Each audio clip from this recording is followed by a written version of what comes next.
L'édito politique, bonjour Antonin André. Bonjour Maxime. La politique ce matin, c'est le lancement des grands travaux chez les Républicains et au Parti Socialiste. Après la débâcle de la présidentielle et des législatives, il faut s'atteler à la reconstruction et visiblement, ça part mal.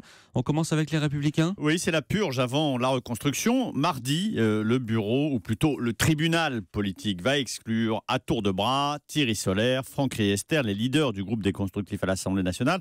Le Premier ministre Édouard Philippe est convoqué lui aussi, ainsi que les 3 ministres LR du gouvernement, pour répondre des faits de haute trahison et intelligence avec l'ennemi. Des exclusions donc, mais il y a aussi des défections. Aucune figure du parti ne semble prête en fait à venir déloger Laurent Wauquiez, à venir le défier pour prendre le parti. Xavier Bertrand, Valérie Pécresse ne veulent pas s'abîmer, risquer une défaite face au premier vice-président qui a bien travaillé les militants sur une ligne dure.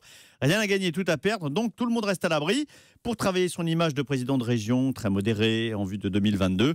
Laurent Wauquiez a donc de bonnes chances d'être élu triomphalement à la tête d'un parti ruiné, au bord de la faillite, vidé de ses cadres et abandonné par les cordes de militants déprimés. OPS, Antonin, c'est l'inverse de la purge. Le parti a désigné une direction collégiale de 28 membres. Oui, c'est ça. Il y aura bientôt en fait plus de chefs que de militants au Parti Socialiste.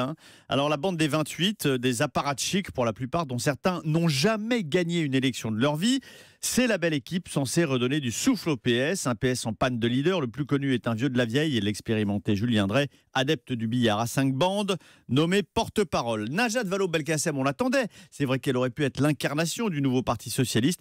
Bien la préférer décliner, elle ne croit pas dans ce nouveau machin. Et elle n'y croit pas, en fait, comme beaucoup d'élus. Les Républicains ne croient pas non plus en leur parti et préfèrent lancer leur propre club de réflexion, leurs associations ou mouvements participatifs. Tenter de reproduire les recettes d'En Marche ou des Insoumis en repartant du terrain.